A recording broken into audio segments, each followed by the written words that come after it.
Daniel புத்தகத்தில் 6:10 ஒரு வசனத்தை வாசிப்போம். தானியல் 6ஆம் அதிகாரம் 10வது வசனத்தை வாசி. அந்த நாளில் கர்த்தர் என் மத்தியில் பேசும்படி ஒரு காரியத்தை போட்டார். பிரேயர், ஜெபத்தை குறித்ததான ஒரு செய்தியை இவங்க மத்தியில் பேசும்படி நான் விரும்புகிறேன். தானியலே அந்த வசனத்தில் பாருங்களேன். தானியல் படிங்க சிஸ்டர். ஃபர்ஸ்ட்ல தானியேலோ வென்றாள். பாருங்க, போதுங்க. தானியேலோ வென்றாள். பாருங்களேன். அதாவது இந்த 6ஆம் அதிகாரத்துக்கு முன்பதாக ஒரே ஒரு சின்ன கதையை மட்டும் நான் சொல்லி அந்த வசனத்துக்குள்ளாக போறேன். அப்பதான் உங்களுக்கு இந்த வசனம் என்ன போட்டிருக்கு என்பது புரியும். பாருங்களேன். தானியல் முதல் அதிகாரத்தில் போடப்பட்டிருக்கும். எருசலேமில் என்ன பண்ணுவாங்க அப்படின்னா, இந்த ராஜா நேபுகாத்நேச்சரோட பாபிலோனோட ராஜா என்ன பண்ணுவாங்க, எல்லா இடத்துலையும் சிறைப்பிடிப்பாங்க. எல்லாத்தையும் என்ன பண்ணுவாங்க, அவங்க தான் ஃபுல் ஆட்சி ஆளுவாங்க. ஆட்சி ஆளுறப்ப எல்லாத்தையுமே சிறைப்பிடிப்பாங்க. சிறைப்பிடிக்கிறப்ப எருசலேமுக்கு வராங்க. எருசலேமில் வந்து சிறைப்பிடிக்கிறப்ப பார்த்தீங்கன்னா நிறையா இளைஞர்களை சிறைப்பிடிப்பாங்க. நிறைய யூத் என்ன பண்ணுவாங்க, அவங்க எதுக்காக சிறைப்பிடிக்கிறாங்க அப்படின்னா, அவங்களோட அரண்மனையில் வேலை செய்ய அறிவுள்ளவன், ஞானம் உள்ளவன், திறமை மிக்கவன், இந்த மாதிரி நபர்களாக சூஸ் பண்ணாங்க. சூஸ் பண்ணி நிறைய இளைஞர்களை செலக்ட் பண்ணி அந்த அவங்க இருக்கக்கூடிய பாபிலோனில் இருக்கக்கூடிய அரண்மனைக்காக ராஜா சொன்னனால, நேபுகாத்நேச்சர் சொன்னனால பல பேர்த்த என்ன பண்ணுவாங்க, கூட்டிகிட்டு போவாங்க. அப்போ போகிறப்ப அதில் பார்த்தீங்கன்னா நிறைய யூத் போவாங்க. அதில் தானியேலும் என்ன பண்ணுறா, அப்படி தானியேலையும் கூட்டிகிட்டு போகிறாங்க. அப்போ ஏறக்குறைய தானியேலுக்கு வந்து 16 வயது இருக்கும் என்று வரலாறு சொல்லுகிறது. சரிங்களா? அப்போ கூட்டு போகிறாங்க. கூட்டு போன முன்னாடி சில ஆண்கள் ஆகுது. நேபுகாத்நேச்சர் ஆட்சி ஆடுறாரு. அந்த பிடிச்சிட்டு போன ராஜா என்ன பண்ணுறாரு, அவர் மறிக்கிறாரு. அதுக்கப்புறம் அதுலேயே 3வது தலைமுறை முடி வந்துடுது. 2வது தலைமை வருது. பையன் போட்டிருக்கு. அடுத்தது பெல்ஷாத்சார். அடுத்து பாருங்க. அதுக்கப்புறம் பார்த்தீங்கன்னா அந்த ஆட்சி முடிஞ்சு 3வது ஆட்சி வருது. யார் அப்படின்னா தரியூர் ராஜா வரார். அடுத்து என்ன பண்ணாங்க, இன்னொரு நபர் வரார். 3வது ராஜா வந்து ஆட்சி ஆள்றாரு. அப்போ ஏறக்குறைய மூன்று ராஜாக்கள் கடந்து வந்துட்டாங்க. 3வது ராஜா வரப்ப அந்த ராஜா என்ன பண்றாரு, ஒரு சட்டம் போடுறாரு. ஒரு சட்டம்னா அந்த ராஜா அந்த அரண்மனையில் இருக்கப்ப புதுசாக தான் அப்பதான் ஆட்சி ஏறி இருக்காரு. ஏறின உடனே 120 பேர்த்த செலக்ட் பண்றாரு. 120 பேர் செலக்ட் பண்ணி வேர்ல்டு ஃபுல்லுமே என்ன ஆகுறது, நல்ல திட்டங்களையும் நிறைய காரியத்தை தேவையில்லாத செலவுகள் ஆகக்கூடாதுங்கிறதுக்காக நிறைய நபர்களை என்ன பண்றாரு, எல்லாம் பராமரிக்கும்படி ஒரு 120 பேர்த்து போறாரு. இந்த 120 பேர்த்துக்கும் ஹெட்டா என்ன பண்றா, அப்படி ஒரு 3 பேர்த்த போறாரு. அந்த 3 பேர்த்துல ஒருத்தர் யாரு அப்படின்னா தானியேல். ஆமென். நான் எல்லாம் அப்படியே பார்க்குறீங்க, கேள்வி கேட்பீங்களாட்டு இருக்க. என் சகோதரர் தான் லாஸ்ட் டைம் ஒரு சபையில் பிரசங்கம் பண்ணிட்டு இருந்தேன். அப்படி நானும் அண்ணா எல்லாம் போயிருந்தோம். அப்போ ஆபிரகாமோட மனைவியை இந்த மாதிரி என்ன பண்ணிட்டாங்க, வயசான அம்மாவை ராஜா என்ன பண்ணுறா, தூக்கிட்டு போயிட்டாரு அப்படின்னு சொன்னோன்னே ஒரு அம்மா எந்திரிச்சு கேட்டுச்சு, அட படுவாய் பைய, அடுத்த மனைவி போய் தூக்கிட்டு போயிருக்காம பாருங்க. அது மாதிரி நீங்கள் என்ன பண்ணுறீங்க, பார்க்கறத பார்த்தா எனக்கு பயமாக இருக்குது, கொஸ்டின் கேட்டுருவீங்களான்னு. பாருங்களேன், ஒரு காரியத்தை பாருங்களேன். அப்போ தரியூர் ராஜா என்ன பண்ணுறா, அப்படி அப்போ ஒரு சட்டம் போகிற அந்த 120 பேர் சேர்ந்து, அதாவது ராஜா கீழே இருக்கக்கூடிய 120 பேர் சேர்ந்து ஒரு பிளான் பண்ணுறாங்க. என்ன பிளான் அப்படின்னா, எல்லாத்தையும் தானியேல் என்ன பண்ணுறாரு, சிறந்தவனாக இருக்கான், வேற ஆவி உடையவனாக இருக்கான், தானியேலுக்கு தான் இம்பார்ட்டன்ட் பண்ணுற ராஜா என்ன பண்ணுறாரு, முக்கியத்துவம் படுத்துறாரு. இந்த தானியேலை எப்படியாச்சும் ஒரு வகையில் என்ன பண்ணணும், நம்ம சிக்க வைக்கணும் அப்படின்னு ஒரு முடிவு பண்ணுறா. அப்படி அந்த 120 பேர் சேர்ந்து ஒரு பிளான் பண்றாங்க. பிளான் பண்ணிட்டு ராஜாட்ட போய் சொல்லுவாங்க, ராஜா ஒரு காரியம் ஒன்று இருக்கு. உங்களுக்கு முன்பதாக இருந்த ராஜா முதல்ல என்ன பண்ண, அப்படி முதல் தானியேல்லாம் சிறைப்பிடிச்சிட்டு வந்தா அப்படில அந்த ராஜா என்ன பண்ணாரு, ஒரு சட்டத்தை போட்டாரு. என்ன அப்படின்னா, அவரோட சிலையை வைத்து விக்கிரகத்தை, அவங்க கும்புற தெய்வத்தை மட்டுமே வணங்கணும். அதை விட்டு வேற எந்த ஒரு தெய்வத்தை கும்பிட்டாலும் அவங்களுக்கு என்ன பண்ணாங்க, ஒரு மிகப்பெரிய கடுமையான தண்டனை கொடுக்கப்பட்டது. அந்த மாதிரி நீங்களும் ஒரு சட்டம் போடுங்க ராஜா, நீங்க இப்பதானே வந்திருக்கீங்க, நீங்களும் ஒரு சட்டம் போடுங்க. என்ன சட்டம் அப்படின்னா, உங்களை தவிர, அதாவது நீங்க வணங்குற தெய்வமா இருக்கலாம், இல்ல உங்களை தவிர, உங்க சிலையை தவிர வேற யாரு 30 நாளுக்கு யார் அதை கும்பிட்டாலும் அவங்க என்ன பண்ணணும், சிங்கத்துல போட்டுருங்கன்னு சொல்லி ஒரு சட்டம் போடுங்க ராஜா. இது முன்னாடி நடந்துச்சு, நீங்களும் இது என்ன பண்ணணும், போடணும் ராஜான்னு ராஜா என்ன பண்றாரு, ஒரு சட்டம் போடுறாரு. சட்டம் என்ன போடுறாரு அப்படின்னா, யாருமே என்னை தவிர, என்னோட சிலையை தவிர யாருமே என்ன பண்ணக்கூடாது, 30 நாள் என் தேசம் முழுவதும் யாருமே எதையுமே கும்பிடக்கூடாது, யாருமே வழிபடக்கூடாதுன்னு ஒரு சட்டம் போடுறாரு. எப்ப அந்த சட்டம் போட்ட உடனே, இப்ப படிங்க, சட்டம் போடுறாரு. இந்த வசனத்தை படி 6:10. அந்த சட்டம் போட்ட உடனே இருங்க சட்டம் போட்ட உடனே தானியேலுக்கு அந்த சட்டம் தெரிய வருது. அதான் இந்த வசனம் 6:10. இப்ப வாசிக்கிற வசனம் என்ன வசனம், 6:10. அதான் அந்த வசனம் படிங்க. தானியேல வென்ற சட்டம் என்ன பண்றது, தானியேல வென்றால் கவுனிங்க, தானியேலுக்கு தெரியப்பட்டது என்ன, தெரியப்பட்டதுன்னா இந்த மாதிரி ஒரு சட்டம் போடப்பட்டிருக்கா, ராஜா கையெழுத்து போட்டுறான்னு அப்படின்னு ஒரு தகவல் வருது, தெரியுது.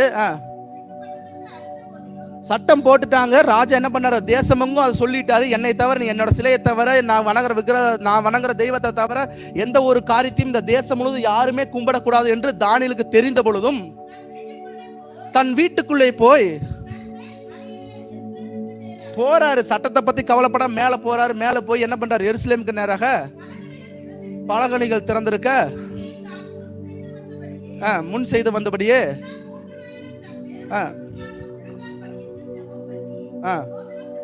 அல்லேலூயா. பாருங்களேன், தேவன் பக்கமாக ஜெபிக்கிற மனிதன் எப்ப எந்த சூழ்நிலை கண்டு பயப்படக்கூடாது. தேவன் பக்கமாக திரும்புவது மிகவும் அவசியமான ஒரு காரியம். அல்லேலூயா. உங்களுக்கு விரோதமாய் செயல்படலாம், உங்களுக்கு விரோதமாக சட்டங்கள் போடலாம், உங்களுக்கு விரோதமாக என்ன பண்ணலாம், பல நபர்கள் தேவையில்லாத ஒரு காரியத்தை புகுத்தலாம், பல நபர்கள் தேவையில்லாத செயல்பாடுகளை ஈடுபடலாம், உங்களை அழிக்கணும்னு நினைக்கலாம், ஒருவேளை நீங்கள் எழும்பியிருக்க கூடாதுன்னு நினைக்கலாம். உங்களுக்கு ஆப்போசிட்டாக பல நபர்கள் அலுவலகமாக இருக்கலாம், வேலை ஸ்தலமாக இருக்கலாம், குடும்பமாக இருக்கலாம், உறவுகளாக இருக்கலாம், சொந்த பந்தமாக இருக்கலாம், எத்தனையோ நபர்கள் உங்களுக்கு ஆப்போசிட்டாக இந்த எழும்பலாம். ஆனால் ஜெபிக்கிற நபர்கள் அதை கண்டு பயப்படாத அளவு தேவன் பக்கமாக திரும்புவது மிகவும் அவசியமான ஒரு காரியம். அல்லேலூயா. இவன் பார்க்கறான், இதெல்லாம் மேட்ரேல நீ இதுக்கு முன்பதாக இருந்த ராஜாக்கள் என்ன பண்ணாங்க, இதே மாதிரி சட்டம் போட்டப்ப நான் ஒண்ணுமே செய்யல, இதே போல தான் ஜெபிக்க ஆரம்பித்தேன், நான் என்ன பண்றேன், அதனால இதை பத்திலாம் நான் பயப்பட மாட்டேன்னு சொல்லி என்ன பண்றாரு தானியேல், ஓடி போய் ஜெபிக்க ஆரம்பிக்கிறார். நல்லா புரிந்து கொள்ளுங்கள், உங்களுக்கு ஒரு காரியத்தை நான் சொல்லுகிறேன்.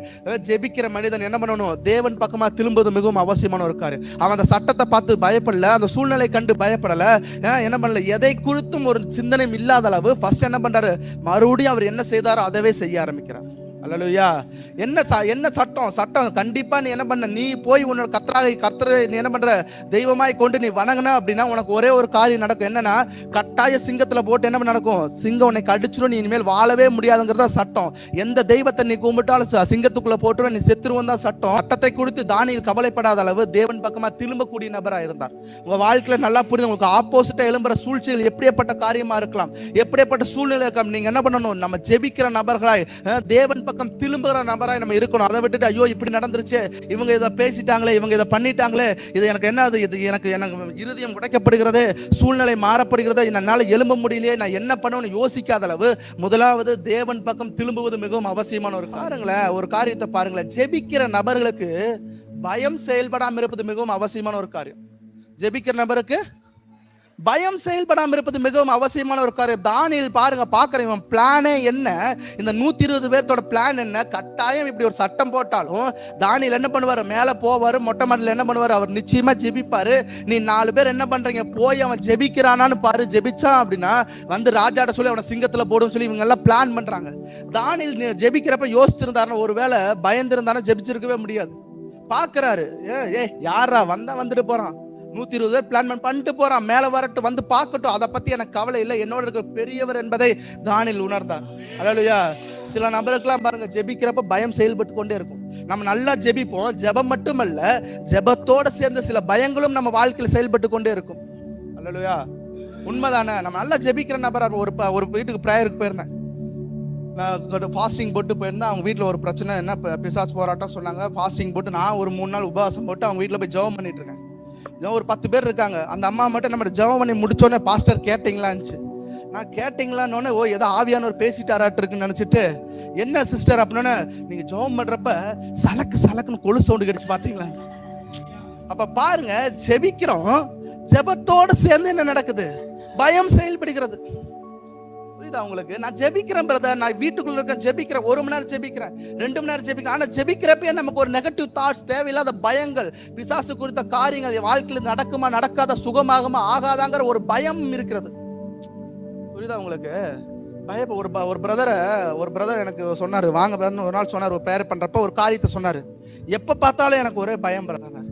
என்ன பிரதர் பயம்? நல்லா ஜெபிக்கிற நபர்.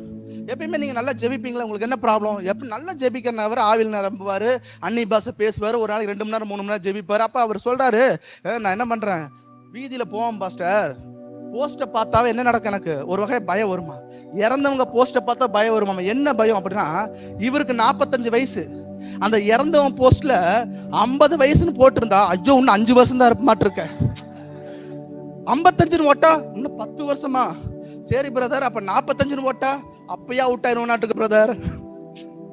பாருங்களேன், பயம் ஜெபிக்கிற மனிதனுக்கு ஒரு வகையான பயம் செயல்பட்டு கொண்டே இருக்கிறது. நல்லா புரிந்து கொள்ளுங்கள், நீங்க ஜெபிக்கிற நபர்களா பயப்படாம இருப்பது மிகவும் அவசியமான ஒரு காரியம்.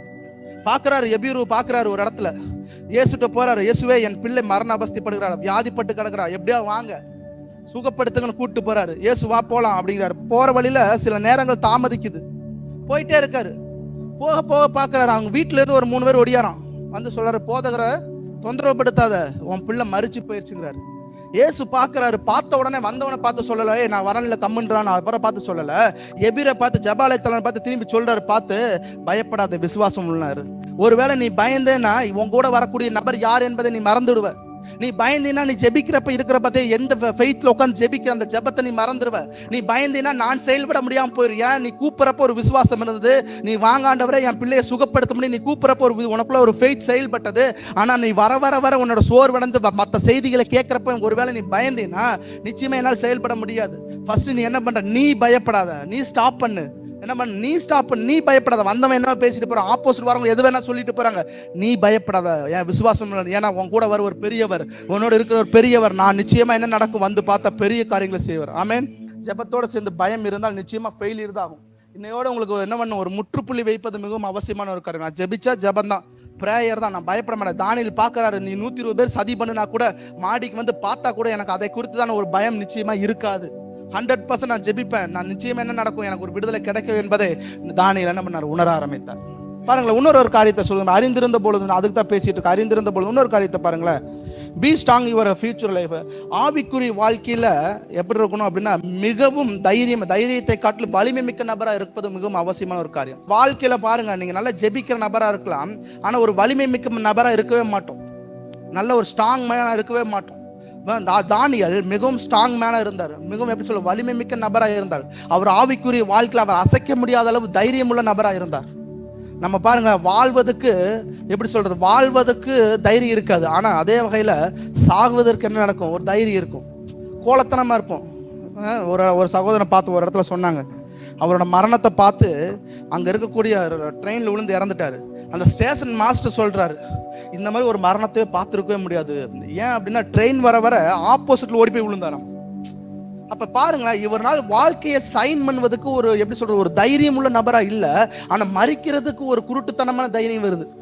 இந்த படிக்கிற பிள்ளைங்க பாருங்க, வாழ்வதற்கு அதை ஃபேஸ் பண்றதுக்கு தைரியம் இருக்காது, ஆனா அது பாருங்க, மரணம் அதை காட்டில் ஒரு தைரியமா இருந்தா தான் செய்ய முடியும். சூசைட் எப்படி இருக்கணும், பயங்கர தைரியம் இருந்தா தான் செய்ய முடியும், ஆனா மறிக்கிறதுக்கு பயங்கர தைரியமா என்ன பண்ணுவோம், நம்ம செயல்பட்டு கொண்டு இருப்போம். இன்னைக்கு உங்களுக்கு நல்லா புரிந்து கொள்ளுங்கள், வாழ்வதற்கு தைரியமா இருங்க. ஆமென். வாழ்வதற்கு தைரியமா இருங்க. ஆவிக்குரிய வாழ்க்கையில் வளர்வதற்கும் வாழ்வதற்கும் தைரியமா இருங்க. அழிவுக்கேத்துவான எண்ணங்கள் சிந்தனை வராத அளவு என்ன பண்ணணும், நம்ம இருப்பது மிகவும் அவசியமான ஒரு காரியம். அல்லேலூயா. வாழ்வது என்ன பண்ணணும் நீங்க சொல்லுங்க, வாழ்வதற்கு தைரியமா இருக்கணும். வாழ்வதற்கு தான் தைரியம், வாழ்வதற்கு தான் என்ன பண்ணணும், தைரியமா இருக்கணும். நிறைய இடத்துல நம்ம பார்க்குறோம், நிறைய இடத்துல பார்க்குறோம். அதை விட்டுட்டு என்ன பண்ணுறோம், நெகட்டிவ் தாட்ஸ், நெகட்டிவ் எண்ணங்கள், தேவையில்லாத செயல்பாடுகள். வாழ்வதற்கு தகுந்த மாதிரி ஒரு எண்ணமே இருக்காது. சாகரம்னா உடனே ரெடி ஆகும், ஐயோ இவங்க கூட வாழ்வதற்கு மறித்தரலாமே, இந்த மாதிரி இருக்கிறதுக்கு வேற ஏதாவது செஞ்சிடலாமே, அதுக்கு ஒரு தைரியம் வரும். பிரதர், கடன் வாங்குறப்ப வாங்கிட்டோம், அதை ஃபேஸ் பண்ண எனக்கு தைரியமே இல்லை. பிரதர், குழு வாங்குறப்ப வாங்கிட்டோம், அதை ஃபேஸ் பண்ணுவதற்கு தைரியமே இல்லை. வாங்குறப்ப என்ன பண்றோம், நிச்சயமா கட்டிடுவோம், நிச்சயமா லோன் கட்டிடுவோம், லோன் அடைச்சிருவோம்னு சொல்லிட்டு ஏதோ ஒரு தைரியத்துல வாங்கிடுவோம். ஆனா அதை கட்டுறதுக்கு நமக்கு என்ன, அதை ஃபேஸ் பண்றதுக்கு இல்லாம வீட்டை பூட்டிட்டு ஓடிடுவோம், வந்து கேட்டுருவான்னு அவமானப்பட்டுருவோம்னு நினைப்போம். ஏதோ ஒரு காரியத்துல நம்ம என்ன பண்றோம், அதுக்குள்ள சரண்டர் அடைஞ்சிடறோம். நீங்க நல்ல ஒரு காரியத்தை நீங்க புரிந்து கொள்ளுங்கள், வாழ்வதற்கு தைரியமா இருங்கள், வலிமை மிக்க நபர்களா இருங்கள், ஃபேஸ் பண்ண பழகுங்கள். ஆவிக்குரிய வாழ்க்கையில ஜெபிக்கிற நபர்கள் நீங்க என்ன பண்ணணும், எல்லாத்தையும் ஃபேஸ் பண்ணி பழகுங்கள். தானியேல் பார்க்கிறார், எல்லா சூழ்நிலை, எப்படியாப்பட்ட சூழ்நிலை என்ன பண்ணாரு, ஃபேஸ் பண்ணக்கூடிய நபரா தானியேல் இருந்தார். ஆமென். பாருங்களேன், ஒரு காரியத்தை நீங்க புரிந்து கொள்வது மிகவும் அவசியமான ஒரு காரியம். நம்ம எந்த அளவு ஆவிக்குரிய வாழ்க்கையில் நம்ம தைரியமா ஜெபிக்கிற நபர் தைரியமா இருக்கிறோமோ, அந்த அளவு தான் என்ன பண்ணுவோம், நம்ம எல்லாவற்றையும் ஜெயிக்கக்கூடிய நபரா இருப்போம். அல்லேலூயா. இன்னொரு காரியம், அந்த வசனத்தை இன்னொரு வாசிப்போம் சிஸ்டர். ஒரு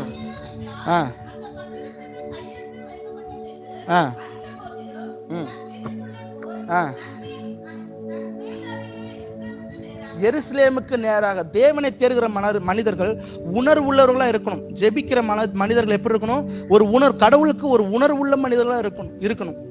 தானியேல் பார்க்குற, அவர் சிறைப்பட்டு வந்த நாட்கள் இருந்து பாருங்களேன், எருசலேம் ஏன் அவர் போறாரு, எப்பயுமே இருக்கக்கூடிய ஒரு இடத்துல, ரெகுலரா இருக்கக்கூடிய ஒரு இடத்துல என்ன பண்றாரு, ஜெபிக்க ஆரம்பிக்கிறான். ஏன் அப்படின்னா எருசலேமுக்கு நேராக, எருசலேம் கிழக்கு திசை, அந்த பாபிலோன்ல இருந்து கிழக்கு திசையில இருக்கு. அவன் என்ன பண்றான், ஒரு உணர்வுல என் கடவுள் அங்க இருக்காரு, என்னோட என்ன பண்ற ஆலயம் அங்க இருக்கு. அதுக்கப்புறம் தான் என்ன நடக்குது, அதுக்கப்புறம் தான் ஆலயம் எரிக்கப்படக்கூடிய சம்பவம் நடக்குது. அப்ப என் ஆலயம் அங்க இருக்கு, கடவுள் அங்க இருக்காரு, நான் என்ன பண்றேன், உணர்வு உள்ளவனா என்ன பண்றேன், நான் எங்க இருந்து ஜெபிக்கல, அந்த காலகட்டத்தில் ஆலயத்துக்குள்ள இருக்க கர்த்தரை நோக்கி என்ன பண்றேன், நான் ஜெபிக்கிறேன்னு சொல்லி நேரம் எருசலேமுக்கு நேராக ஜெபிக்க ஆரம்பிக்கிறேன். அப்ப உங்க லைஃப்ல ஒரு உணர்வு உள்ளவர்களா இருப்பது மிகவும் அவசியமான ஒரு காரியம். ஆமென். ஜெபிக்கிற நீங்கள் எப்படி இருக்கணும், உணர்வு உள்ளவர்களா இருக்கணும். நிறைய பாருங்க, நிறைய இடத்துல பாருங்க, யூதர்கள் ஒரு எப்படி சொல்றது, ஒரு மிகப்பெரிய உணர்வு உள்ளவர்களா இருப்பாங்க. 4 காரியத்தை எப்பயுமே விட்டே தர மாட்டாங்க. என்ன பண்ண மாட்டாங்க, 4 காரியம், கர்த்தர் ஒருவரே தேவன் என்பதை அவங்க விட்டே தர மாட்டாங்க. சின்ன வயதுலேருந்து பிள்ளை பிறந்ததுலேருந்து அவன் வளர்ற முடியும் எல்லா நாட்களும் அவங்க சொல்லக்கூடிய ஒரு காரியம் என்ன அப்படின்னா, கர்த்தர் ஒருவரே தேவன், கர்த்தர் ஒருவரே தேவன், கர்த்தர் ஒருவரே தேவன் சொல்லிட்டே இருப்பாங்க. உணர்வு உள்ளவர்கள். 2வது பாருங்க, அவங்க ஜெபிக்கிறத விடவே மாட்டாங்க, பிரேயர்ஃபுல் மேனாக இருப்பாங்க. எல்லாமே கட்டாயம் ஜெபிப்பார்கள். எல்லாமே எப்படி சொல்ல முடியும், அந்த ஜெபத்தை விடவே மாட்டார்கள் யூதர்கள். 3வது ஒரு காரியம், வேத வாசிப்பு. பிறந்ததுலேருந்து வேத வாசிப்பு, அந்த புத்தகத்தை வாசிக்காம இருக்கவே மாட்டாங்க. அது என்ன சொல்லுது ஏது சொல்லுதுன்னு சொல்லி என்ன பண்ணுவாங்க, அதை வாசித்துக் கொண்டே இருப்பார்கள். 4வது ஒரு காரியம், தேசத்தை ஒரு நாள் அவங்க விட்டே தர மாட்டாங்க. உணர்வுள்ள நபர்களா இருக்கிறார்கள். அப்ப உங்க லைஃப்ல உணர்வுள்ள நபர்களா இருக்க, கர்த்தருக்காக உணர்வுள்ள நபர்களாய், கர்த்தர் மேல வச்சு பற்றுதல்ல உணர்வுள்ள நபர்களா நம்ம இருக்கிறோமா, ஜெபிக்கிற நம்மள அந்த மாதிரி நம்ம என்ன பண்றோம், இருக்கிறோமான்னு பார்க்கணும். டயத்துக்கு என்ன பண்ண மாட்டோம், ஒரு ஆலயத்துக்கு வர்றது கூட, இன்னைக்கு லேட்டா வந்ததுக்காக நான் பேசல, ஆலயத்துக்கு வர்றது கூட பாருங்க நம்ம டைமுக்கே வர முடியாது, ஒரு உணர்வே இருக்காது. ஆனா நம்ம ஒரு காரியத்தை மட்டும் நம்ம கேட்போம், என்ன கேட்போம்னா, ஆண்டவர் நமக்கு நிச்சயமா செய்யணுங்கிறதுல மட்டும் உறுதியா இருப்போம். அவருக்கு செய்யக்கூடிய காரியம், அவருக்கு உணர்வுள்ள நபர்கள் நம்ம இருக்கவே மாட்டோம். பிரதர், நான் டயத்துக்கு வர மாட்டேன், ஜெபம் பண்ண மாட்டேன், வேத வாசிக்க மாட்டேன், ஆனா கடவுள் மட்டும் என்ன பண்ணணும், எல்லா வகையிலும் என்னை ஆசீர்வதிக்கணும், கடவுள் மட்டும் எல்லா வகையிலும் என்ன பண்ணணும், என்னையா சரி செய்யணுங்கிறதுல மட்டும் நம்ம என்ன பண்ணுவோம், தீவிரமா இருப்போம். ஆமென். அப்ப இன்னைக்கு என்ன பண்ணணும், நீங்க ஒரு உணர்வுள்ள நபர்களா இருக்கணும். உணர்வு இல்லை, கடவுளை தேடக்கூடிய உணர்வு இல்லை. ஆனா பட் என்ன பண்ணணும், கடவுள் எல்லா காரியத்தையும் செய்யணுங்கிறதுல மட்டும் நம்ம என்ன பண்ணணும், ஸ்ட்ராங்கா இருக்கும். அப்ப இன்னைக்கு ஒரு காரியத்தை புரிந்து கொள்ளுங்க, ஜெபிக்கிற உங்களுக்கு ஒரு உணர்வு இருக்கணும். ஒரு எப்படி சொல்றது, ஒரு நல்ல ஒரு உணர்வோடு ஜெபிக்கக்கூடிய நபர்களா, உணர்வோடு இருக்கக்கூடிய நபர்களா இருப்பது மிகவும் அவசியமான ஒரு காரியம். அல்லேலூயா. இன்னொரு காரியத்தை பாருங்களேன், எருசலேமுக்கு நேரம். அப்ப பாருங்களேன், தேவனுக்கும் நமக்கும் நல்ல உறவு இருப்பது மிகவும் அவசியமான ஒரு காரியம். நல்ல ரிலேஷன்ஷிப், நல்ல உறவு இருந்தால் மட்டும், நல்ல பெஸ்ட் ஃப்ரெண்டை பாருங்க, பெஸ்ட் ஃப்ரெண்டு மட்டும்தான் என்ன பண்ணுவாங்க, எல்லா விஷயத்தையும் ஷேர் பண்ணக்கூடிய நபராக இருப்பாங்க. உறவு நான் கணவன் மனைவிக்கு தெரியாத விஷயத்தை கூட நல்ல ஒரு நண்பர்கிட்ட நம்ம ஷேர் பண்ணக்கூடிய காலங்களில் தான் இருக்கும். பாருங்களேன், உறவு ரொம்ப அவசியமான ஒன்று. அப்போ கடவுளுக்கும் உங்களுக்கு இருக்க உறவு எந்த அளவு ஸ்ட்ராங்காக இருக்குது யோசிச்சு பாருங்க. நல்ல ரிலேஷன்ஷிப் இருக்கா? ஜெபிக்கிற நீங்கள் நல்ல உறவோடு ஜெபிக்கிறீர்களா? நல்லா யோசிச்சு பாருங்க. கடமைக்கு ஜெபிக்கக்கூடிய நபராக இருக்கும், கடமைக்கு செயல்படக்கூடிய நபராக இருக்கும். ப்ரேயர் பண்ணுவோம், டெய்லி காலை 1 மணி நேரம் பண்ணுவோம், 2 மணி நேரம் பண்ணுவோம், 3 மணி நேரம் பண்ணுவோம், அன்னி பாஷை பேசுவோம், ஆவியல் நேரம், எல்லாமே கடமைக்கு தான் செய்யறோம். ஒழிஞ்சு உண்மை உள்ள உறவுல நம்ம செய்யறோமான்னா செய்யவே மாட்டோம். பிரதர் பாஸ்டர் கூப்பிட்டாரு இந்த வாரம் ஞாயிற்றுக்கிழமை நம்ம அட்வான்ஸ் போடலன்னா கட்டாயம் ஃபோன் பண்ணி என்ன பண்ணுவாரு, ஏன் சிஸ்டர் வரலைங்கிறப்ப ஒரு கதை சொல்லணும். எதுக்கு போயிட்டு அதுக்கு 1 மணி நேரம் போயிட்டே வந்துடலாம், 2வது வாரம் பார்ப்பாரு, வீட்டுக்கு வந்துருவாரு. இதெல்லாம் ஏன் போயிட்டு வந்துடலாம். அப்போ உறவு எங்க இருக்கு? கடவுளுக்கும் நமக்கு உறவு இல்லை, ஏதோ ஒரு கடமைக்கு அடிப்படையில் நம்ம என்ன பண்றோம், சபைக்கு வரோம், வேத வாசிக்கிறோம், ஜெபிக்கிறோம். நல்லா யோசிச்சு பாருங்க. கடவுள் அதை விரும்பல, உறவை பில்ட் பண்ணும்படி தான் கடவுள் வந்தார். ஆமென். உங்களுக்கும் எனக்கு அதான் ஒரு நண்பர் எனக்கு சொன்னார், ஒரு பாஸ்டர் ஒருத்தர் பேசுறப்ப சொன்னாரு, கர்த்தரால கூடாத காரியம் ஒண்ணுமே இல்லை. அது உண்மைதானே, அதான வசனம். ஆனா அவரால் முடியாத ஒன்று இருக்கு பிரதர்னாரு. நான் என்னடான்னு யோசிச்சா, உங்களையும் என்ன அவரையும் நம்மளையும் பிரிக்க முடியாத ஒரு உறவு இருக்கு பிரதர்னார். அது மட்டும் அவரால் முடியாது. ஏன்னா அந்த அளவு ரிலேஷன்ஷிப் நமக்கும் கடவுளுக்கு இருக்கு. அந்த ஒரு காரியம் மட்டும் வசனம் இருந்தா கூட அது மட்டும் அவரால் செய்யவே முடியாது பிரதர்னார். அப்ப எந்த அளவு உறவை தேவன் பில்ட் பண்ணி, எந்த அளவு உறவுக்குள்ளாக தேவன் இருக்கிறார் யோசிச்சு பாருங்க. இப்ப நம்ம இருக்கிறோமா? ஜெபிக்கிற உங்களுக்கு நல்ல உறவோடு இருக்கமா? நல்ல பிரேயர் லைஃப், வேதவாசி உபவாசிக்கிறப்ப கடவுளுக்கும் நமக்கு நல்ல உறவு இருக்கு என்பதை அறிந்து இருக்கிறோமா?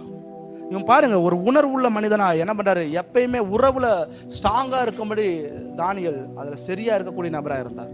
இன்னொரு காரியத்தை பாருங்களேன், முன் செய்தது போல. அக்கா படிங்க, ஒரே ஒருத்தர் படிங்க எல்லாம்.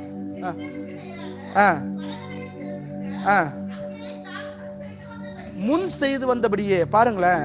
ஜெபிக்கிற உங்களுக்கு விட்டு, தேவனை விட்டு பிரியாத நிலை இருப்பது மிகவும் அவசியமான ஒரு காரியம். என்ன பண்ணும், தேவனை விட்டு பிரியாத நிலை. நல்ல எப்படி, அதுக்கு அந்த ராஜா முடிஞ்சிட்டாரு, அவன் பையன் காலம் வந்துருச்சு. அதுக்கப்புறம் தரியூர் ராஜா வந்துட்டாரு. 16 வயதுல அந்த சம்பவத்தை அன்னைக்கு ஜெபித்தான் என்று வசனம் சொல்லுகிறது. அதுக்கப்புறம் 65 வயது கிட்டத்தட்ட மறுபடியும் இந்த சம்பவம் நடக்கிறப்ப 65 வயது என்பது ஓரளவு என்ன கிளியர் கட்டா இருக்கு. அப்ப 65 ஆண்டுகள் ஏறக்குறைய பாருங்களேன், ஒரு 50 ஆண்டு காலம் முன் செய்தது போலே செய்து கொண்டே வந்துட்டு இருந்தார். அல்லேலூயா. தேவனை விட்டு பிரியாத ஒரு நிலை. ஜெபிக்கிற மனிதன் தேவனுக்கு நம்மளை விட்டு பிரியாத ஒரு நிலை இருப்பது மிகவும் அவசியமான ஒரு காரியம். அல்லேலூயா. ராஜாக்கு போய் என்ன பண்றாரு தானியேல், அந்த கனவையும் சொல்லி அர்த்தத்தையும் சொல்லி என்ன பண்றாரு, அந்த ராஜாவே என்ன பண்ணுவார், உயரத்தக்கதான ஒரு சூழ்நிலையை கர்த்தர் என்ன பண்ணுவார், ராஜா அவருக்கு தருவார். அப்ப என்ன அப்படின்னா, எப்பயுமே பிரியாத ஒரு நிலை இருப்பது மிகவும் அவசியமான ஒரு காரியம். நம்ம எந்த சூழ்நிலை இன்னைக்கு நம்ம ஒரு பொருத்தம் பண்ணியிருப்போம், ஆனா பட் அதை விட்டு வெளியே வந்திருப்போம். தானியேல் அந்த நாட்கள் வந்து கடைசி முடியுமே முன் செய்தது போல செய்துட்டே இருந்தார். முன் செய்தது போல ஜெபிச்சார். 3 வேளை ஜெபிச்சார். மாடியில் போய் ஜெபிச்சிருக்கலாம், ஒரு வேளை 3 வேளை கண்டிப்பா எருசலேம் நேரம் ஜெபிச்சிருக்கலாம். எப்படியோ ஒரு காரியம் டெய்லியுமே தானியேல் செய்து கொண்டே தான் இருந்தார். அப்போ உங்க லைஃப்ல நீங்க அது மாதிரி இருக்கிறீங்களா? 1ஆம் தேதி நம்ம ஒரு பொருத்தனை பண்றோம், 1ஆம் தேதி பண்றோம், நியூ இயர் அப்ப பண்றோம், வாரத்தாச்சுன்னா என்ன பண்றோம், 52 வரும் வாரம்னு சொல்லி பொருத்தனை பண்றோம், இல்ல சரியா ஆலயத்துக்கு வரேன்னு சொல்லி சொல்றோம், இல்ல காணிக்கையில சரியா இருக்கிறோம் சொல்றோம், தசம்பாத்துல சரியா இருக்க சொல்றோம். எத்தனையோ காரியம் நம்ம ஸ்டார்டிங்ல நல்லா பண்ணுவோம், ஆனா வர வர என்ன பண்ண மாட்டோம், அதுல பெரிய ஈடுபாடு இல்லாத அளவு போயிடுவோம். முன் செய்தது போல பிரியாத ஒரு நிலை. அப்ப கடவுள் விட்டு பிரியாத நிலை. நீங்க என்ன செய்ய ஸ்டார்ட் பண்ணீங்களோ, ஆவிக்குரிய வாழ்க்கையில நீங்க ரட்சிக்கப்பட்டப்ப, ஆலயத்துக்கு வந்தப்ப, கடவுளை ஸ்ட்ராங்கா பிடிச்சப்ப நீங்க என்ன செய்ய ஆரம்பித்தீர்களோ அதுபடி இன்னைக்கு முடிவு செய்கிறீர்களா என்பதை பார்ப்பது மிகவும் அவசியமான ஒரு காரியம். அல்லேலூயா. முன் செய்தது போல. அப்ப உங்க லைஃப்ல இன்னைக்கு ஒரு காரியத்தை நீங்க கற்றுக்கொள்ளுங்கள். பிரியாத ஒரு நிலை இருப்பது மிகவும் அவசியமான ஒரு காரியம். பவுல் சீலம் பார்க்குற அடிச்சு என்ன பண்ற, அப்படி அடிச்சு சிறைச்சால தொங்க விட்டாங்க, அவ்வளவுதான் அவுட்டு. அப்படிங்கிறப்ப அவர் என்ன பண்ற, அப்படி ஒரு பிரியாத ஒரு நிலை. அவன் என்ன பண்றார், பிரியாத ஒரு நிலை. ஜெபிக்கார், துதிக்க ஆரம்பிக்கிறார், வர்ஷிப் பண்ண ஆரம்பிக்கிறாங்க, ஜெபிக்க ஆரம்பிக்கிறாங்க. அப்ப பிரியாத நிலை. எனக்கு என்ன சூழ்நிலை வந்தாலும் சரி, எப்படிப்பட்ட சூழ்நிலை இருந்தாலும், எந்த சூழ்நிலைக்குள் நான் இருந்தாலும் சரி, நான் பிரியாத ஒரு நிலை இருப்பேன்னு சொல்லி என்ன பண்றாரு, 2 பேரும் அங்க ஜெபிக்க ஆரம்பிக்கிறார்கள். பாருங்களேன். அப்ப பிரியாத ஒரு நிலை. உங்களுக்கும் தேவனுக்கும் ஒரு பிரியாத உறவு, பிரியாத ஒரு நிலையில் இருப்பது மிகவும் அவசியமான ஒரு காரியம். ஒரே ஒரு காரியத்தை மட்டும் நான் சொல்லி அதை முடிக்கிறேன் பாருங்க. ஜெபிக்கிற மனிதனுக்கு ஒரு தனித்துவம் இருப்பது மிகவும் அவசியமான ஒரு காரியம். தானியேல் வாழ்க்கையில் ஒரு தனித்துவத்தை பார்க்கிறோம். ஏன்னா அவர் மட்டும்தான் பல நபர்களை பிடித்துட்டு வந்தார்களாமா. நின்னது பார்த்தீங்கன்னா எப்படிப்பட்ட நபர், 4 பேர் தான் இருக்காங்க. பல பேர்த்த பிடிச்சிட்டு வந்தாங்க. சில நபர்களை பிடித்துட்டு வந்தான்னு வசனம் சொல்லுகிறது. ஆனால் வந்து சேர்ந்த முன்னாடி பார்த்தா 4 பேர் தான். தானியேலும் அவங்க நண்பர்கள் 3 பேர், மொத்தம் 4 பேர் தான் ஸ்ட்ராங்காக இருக்கான். ஏன் 4 பேருமே ஜெபிக்கிற நபர்கள். அப்போ பாருங்க, இந்த சம்பவத்திலையும் பாருங்க ஸ்ட்ராங்காக இருக்கு. அப்படி ஏன் ஜெபிக்கிற நபர், எனக்கு தெரியும்ப்பா, ஃபர்ஸ்ட் ராஜபோஜனை சாப்பிட்றப்ப நான் ஜெபம் பண்ணேன். நிச்சயமா என்ன அது, அந்த இடத்துல எனக்கு எதுவுமே தீட்டுப்படுத்தாது, என்ன பண்ணாது, 100% என்னை பாதிக்காது. எனக்கு என்ன பண்ற, வெஜிடேரியன் கொடுத்தா கூட எனக்கு வந்து என்ன பண்ண, அந்த புஷ்டியும் திரகாத்திரம் நான் இருப்பேன்னு சொல்லி தனித்துவத்தை அவங்க காட்டினாங்க அந்த இடத்துல. அப்ப எல்லா இடத்துலையும் ஜெபிக்கிற மனிதனுக்கு ஒரு தனித்துவம் இருக்கு. நீ சிங்கத்துல போட்டால் நான் காப்பாற்றி வர முடியும் அப்படிங்கிற ஒரு தனித்துவம் இருந்துச்சு. அக்னியில போட்டால் அந்த இடத்துல நான் காப்பாற்ற முடியுங்கிற ஒரு தனித்துவம் இருந்துச்சு. ஜெபிக்கிற உங்களுக்கு கர்த்தர் என்ன பண்றார், ஒரு தனித்துவமான ஆவியை வைத்திருக்கார், வேற ஆவியை வைத்திருக்கிறார். அப்ப நீங்க தனித்துவமான நபர் என்பதை நீங்க மறந்து விடாதீர்கள். ஜெபிக்கிற நமக்கு ஒரு தனித்துவம் உண்டு. நம்ம எந்த இடத்துலனாலும் ஜெயிக்க முடியும், எந்த இடத்துல பெரிய மாற்றத்தை உண்டாக்க முடியும்.